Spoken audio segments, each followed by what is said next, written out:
per no dir alguna cosa.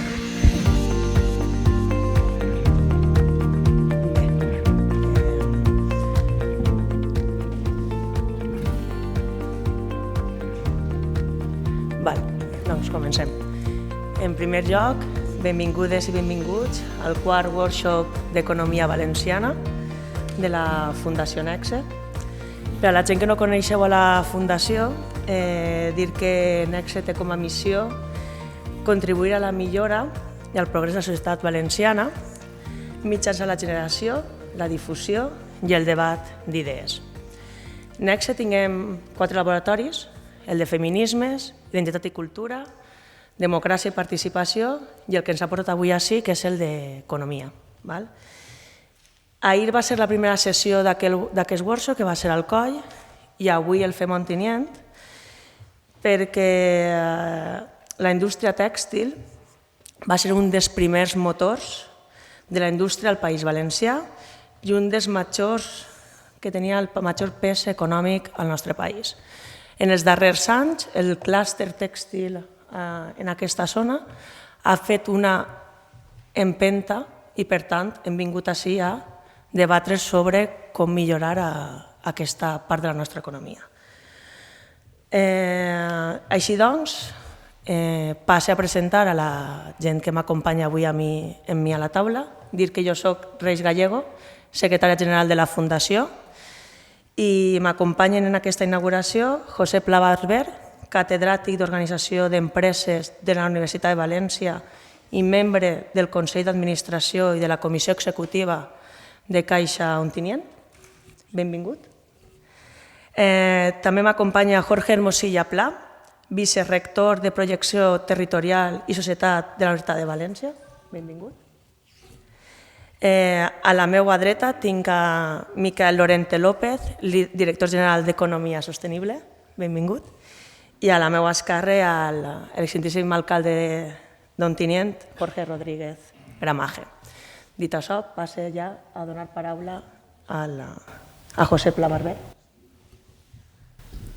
Bon dia. En primer lloc, excusar l'ausència del president. Com ha dit la Reis, soc Pepe Pla, soc catedràtic de la Universitat de València i avui estic així de ponent, així que em sentireu 2 vegades. Això ha sigut de repent. Soc vicepresident de Caixa Ontinyent i donar la benvinguda a aquest espai que crec que és l'organitzador de l'economia i de l'activitat cultural. Des de Caixa Ontinyent estem molt orgullosos de poder rebre-vos així en aquest acte. Nosaltres, com sabeu, som una entitat de caràcter fundacional, el que significa que les societats són els accionistes de la nostra entitat i el més important de la nostra entitat és que els beneficis que obtenim després d'enfortir-nos cada any els destinem a la societat. No sé si ho heu pensat alguna vegada, però no som igual com altres tipus de bancs, perquè realment de cada 100 euros, si sou clients de Caixa Ontinyent, de cada 100 euros que guanyem en vosaltres, abans de la crisi en tornàvem 50 en obra social. Ara estem al voltant de 25-30. Estem destinant entre un 25 i un 30% dels nostres beneficis a l'obra social. Com sabeu, l'obra social és prou àmplia i bàsicament invertim en temes culturals, socials i sobretot el que estem fent els últims anys és col·laborar amb l'alcalde d'Ontinyent en portar endavant el projecte de la Fundació Universitària Vall d'Albaida i en donar suport a la universitat. Per això, per a nosaltres és un honor estar ací. Us donem la benvinguda i la més sincera felicitació a la Fundació Nexe i als organitzadors per haver organitzat aquest acte. Moltes gràcies.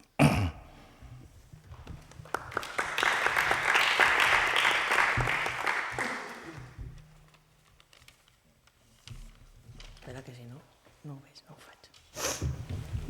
Ara dono pas a Jorge Hermosilla Pla, vicerector del projecte de Projecció Territorial i Societat de la Universitat de València. Moltes gràcies.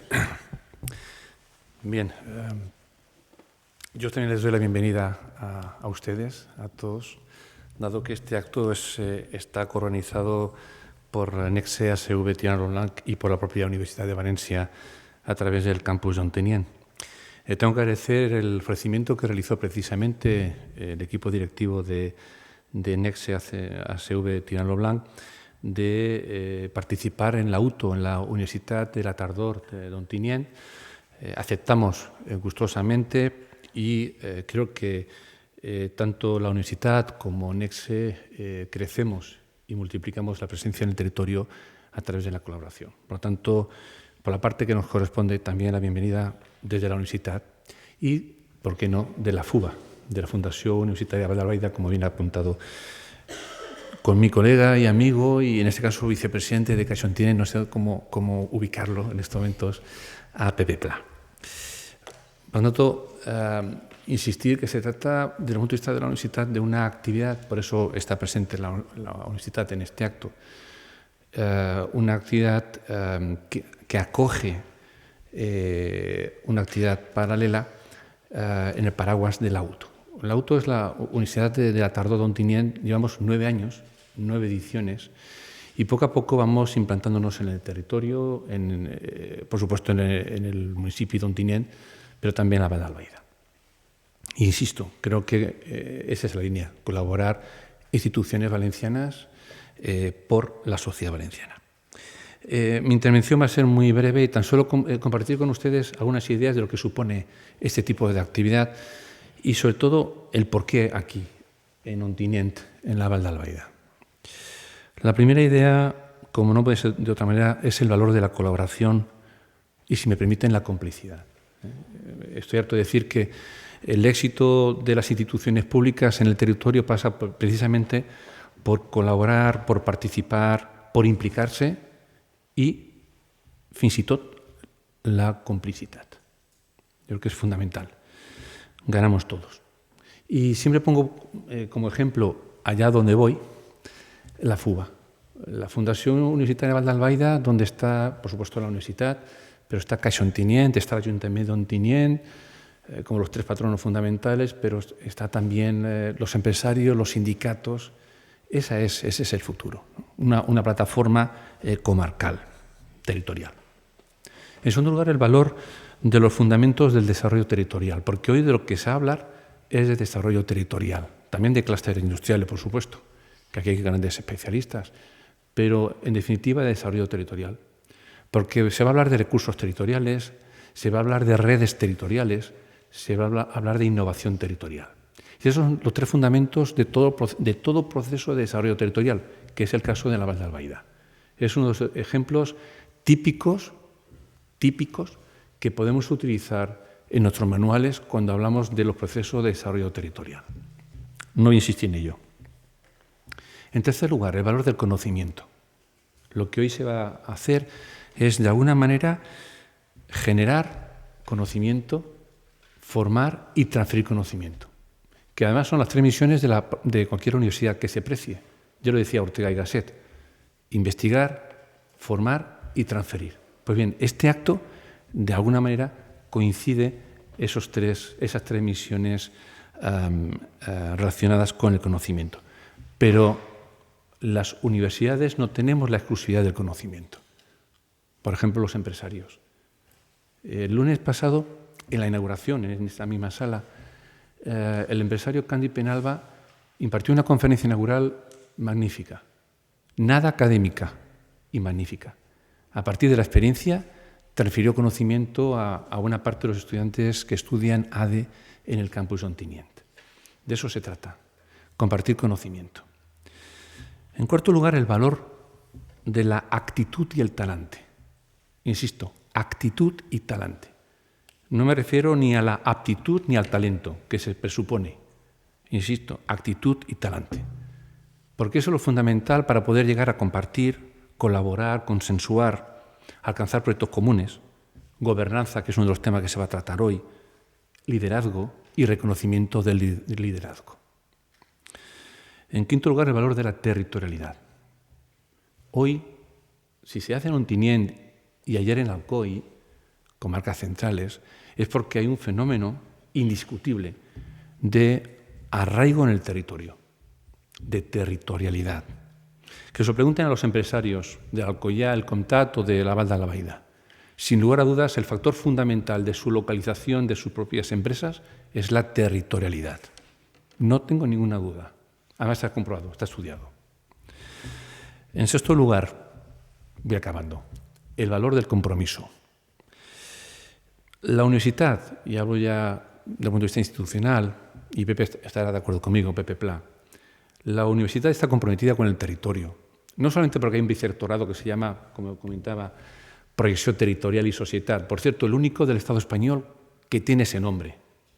Proyección Territorial, compromiso con el territorio. De hecho, no es casualidad que en el artículo 4 de los estatutos de la universidad se recoge así. La Universitat de València és una institució pública compromesa amb el seu entorn territorial. Es lo que estamos haciendo, estar presente en el territorio, en este caso, la Val d'Albaida. Pero es cierto que en ese compromiso con el territorio hay instituciones como Nexe, hay la Administración, hay asociaciones de empresarios comprometidas con su territorio, Coeval, Ateval, perfectamente comprometidas con su territorio. Y finalmente, la última idea, el valor de la singularidad. Miren ustedes, a partir del proceso histórico y a partir de las características de cada uno de los territorios, rasgos geográficos, no hay territorios iguales. No hay clústeres industriales idénticos ni iguales. La singularidad. Me permiten que simplemente cite dos datos que son muy interesantes. En la Val d'Albaida, su actual estructura de población activa, la industria representa el 35% de los ocupados. El 35%. La media del País Valenciano, 14%. Ya está dicho todo, o casi todo. Esa es la realidad. Estamos en una comarca singular. Ni el proceso de terciarización que caracteriza al conjunto del País Valenciano tiene la presencia en la Val d'Albaida como tiene el sector industrial. El 35%, no es tontería, el 35%. Lógicamente, eso requiere una disminución de los valores del sector terciario. Apenas, entre comillas, un 52%, cuando en el conjunto del País Valenciano se aproxima al 80%. Esa es la Val d'Albaida. Pero también la Val d'Albaida, en ese proceso de singularidad, deberíamos destacar cuáles son los rasgos de su clúster industrial. Y termino. En la Val d'Albaida encontramos un clúster singular y, si me permiten, global. Empresas líderes y empresas complementarias. Centros de investigación, desarrollo e innovación. Estructura política. Estructura empresarial. Estructura financiera. Vayan pensando en nombres. Estructura social. Y actividades complementarias que enriquecen al propio clúster industrial, como el clúster de Innovai, por ejemplo. Es atípico o es singular el clúster que tenemos en Ontinyent y la Val d'Albaida respecto al resto del clúster que podemos encontrar en nuestro país. Y acabo simplemente con una última reflexión. Miren ustedes, ante el futuro, tanto a corto, medio y largo plazo, tenemos enormes retos, enormes. Pero tengo muy claro que los retos que tiene la Val d'Albaida, en gran medida, son distintos a los retos que puedan tener otras comarcas valencianas, precisamente por su singularidad. Y eso hay que tenerlo muy presente.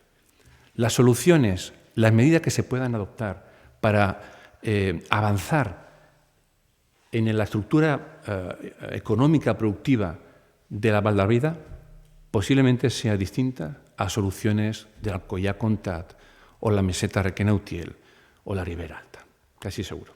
Nada más, muchas gracias y esperemos que la jornada sea un éxito.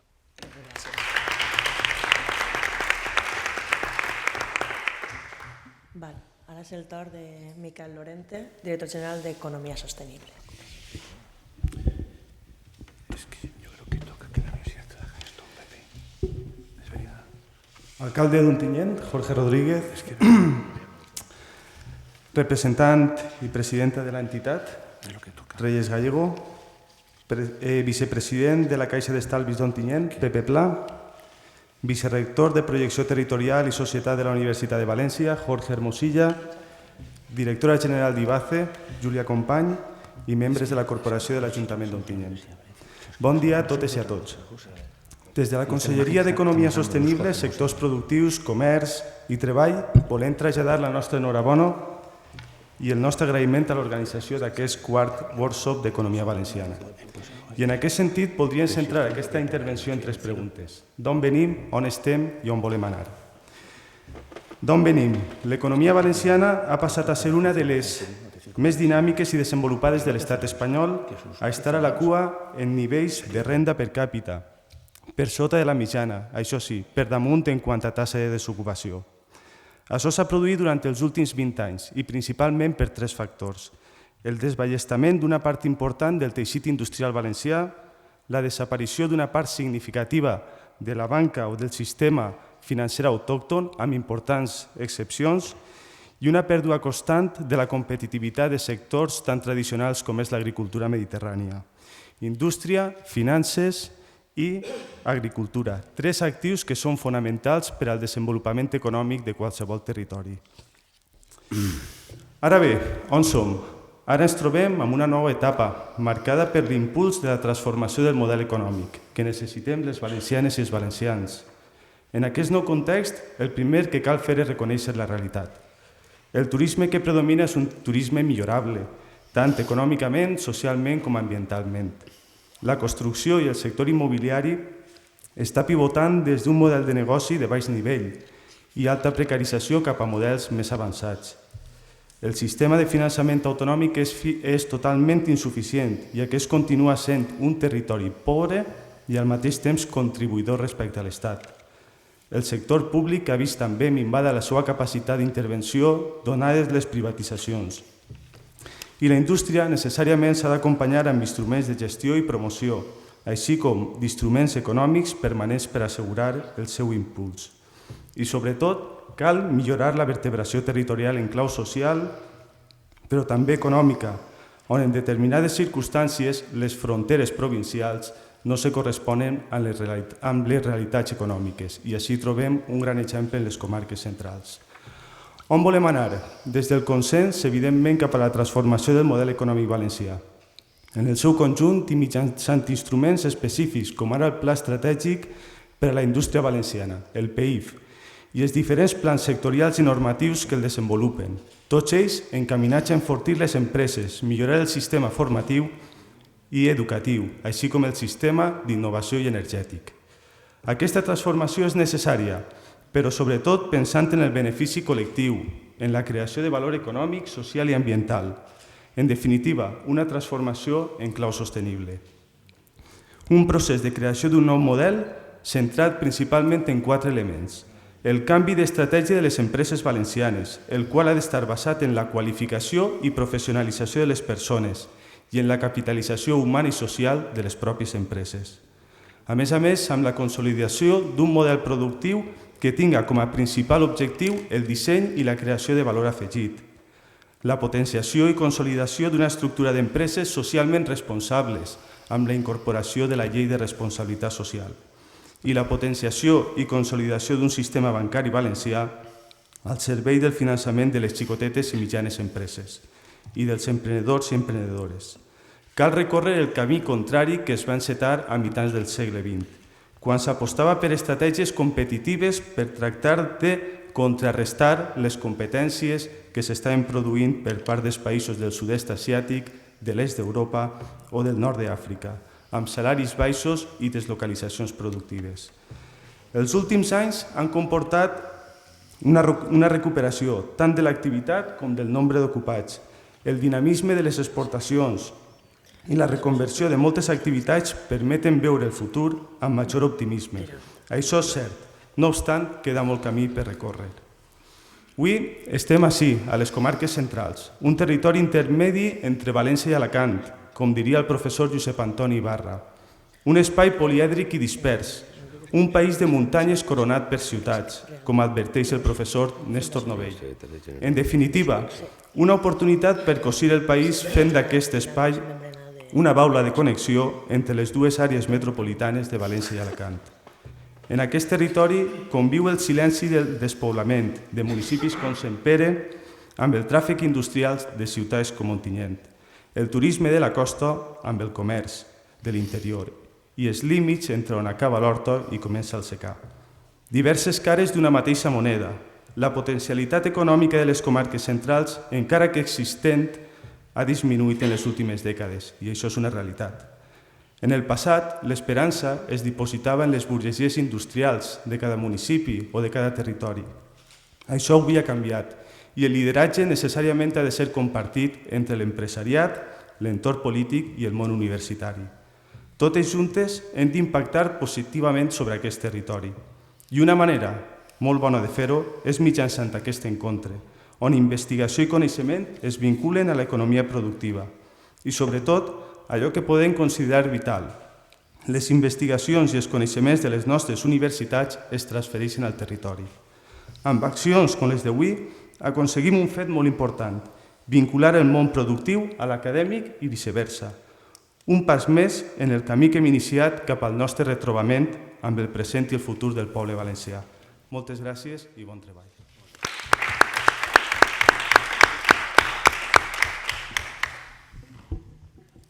I ja per últim, dono pas a Jorge Rodríguez Gramaje, alcalde d'Ontinyent.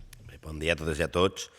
Director general d'Economia Sostenible, vicerector de Projecció Territorial i Societat de la Universitat de València, vicepresident de Caixa Ontinyent, secretària general de la Fundació Nexe, directora general de l'IBACE, secretari general d'Ateval, secretari general d'AITEX, regidores i regidors. Jo crec que si hi ha una cosa a la qual l'Ajuntament d'Ontinyent sempre li ha donat una especial rellevància és precisament a la promoció econòmica de la ciutat. El foment de l'ocupació, l'emprendedorisme, fomentar l'economia local apostant pels principals sectors de la ciutat, com l'indústria, el comerç o la construcció, són alguns dels àmbits que més hem impulsat al llarg dels darrers anys. Una aposta que s'ha traduït sempre en fets. Al llarg de l'any, al sector del comerç s'han realitzat 4 campanyes de dinamització comercial, el que ha suposat que Ontinyent hagi augmentat fins un 20% la seva densitat comercial. A més, la internacionalització de les empreses locals ha sigut una altra de les apostes fermes del govern d'Ontinyent. Per això, s'han implantat ajudes per a la participació en fires i missions comercials on més de 100 empreses han estat beneficiades.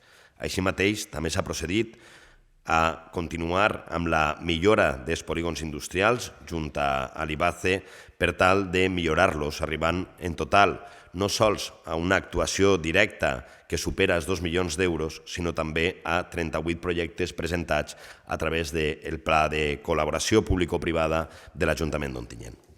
Per altra banda, s'han concedit a més de 200 beneficiaris al voltant d'1.400.000 euros per rehabilitar i adaptar immobles al casc urbà, donant foment no sols a la construcció, sinó també a la recuperació del nostre patrimoni.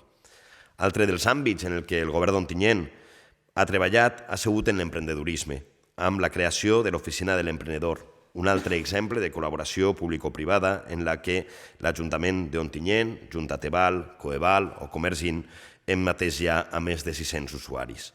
Igualment, hem fomentat aquest àmbit mitjançant el coworking soterrani de les idees, en el que a través de diverses jornades han participat més de 900 persones i també s'han concedit crèdits o microcrèdits per al desenvolupament de 8 projectes empresarials innovadors que estan ja generant ocupació a la ciutat. Juntament a aquestes accions, no puc deixar de mencionar a un aliat important de l'Ajuntament, com és Caixa Ontinyent, un aliat absolutament imprescindible per dur a terme la nostra acció de govern. No sols el comerç o l'emprendedorisme s'han impulsat, sinó també la innovació. Ontinyent sempre ha tingut ben clar que des de l'administració més propera al ciutadà també es podia innovar, perquè la innovació ha de ser també benestar. Formar part de la red d'impulso de ciutats per la ciència i la innovació, haver celebrat ja la 8a edició del Foro I+T, la creació d'un xec d'innovació per impulsar la creació d'empreses TIC o la recent creació de l'Observatori de la Innovació Ciutat d'Ontinyent, junt al clúster Innovall, són una clara mostra de l'aposta del govern municipal per aquest àmbit. Per tot això no seria tampoc possible sense impulsar l'ocupació i la formació. Per això, aquestes han estat sempre no sols una preocupació de l'Ajuntament, sinó també una aposta clara en les seues polítiques. l'Agència Municipal d'Ocupació, els acords territorials polítics signats junt al COI i IBI, la participació en programes com Avalem Joves, Avalem Experiència, el programa municipal Forma i Ocupa't, amb més de 30 accions formatives i 391 assistents, o la participació en la llançadera d'ocupació, són sols alguns exemples. Exemples en els quals ens hem trobat sempre amb la col·laboració de la conselleria, d'una conselleria que, com he dit en reiterades vegades, per fi girava la mirada cap a la nostra comarca, per fi girava la mirada també cap a la nostra indústria. Per això, totes les accions que van en aquesta direcció, totes les accions que treballen precisament per tal de fomentar l'economia, de fomentar l'ocupació, que en últim terme suposen generar un major benestar, han de comptar sempre amb el suport de l'Ajuntament. D'ahir que avui hagin volgut també estar així. Sols us desitjo ja que tingueu una bona jornada i que gaudiu del dia. Gràcies.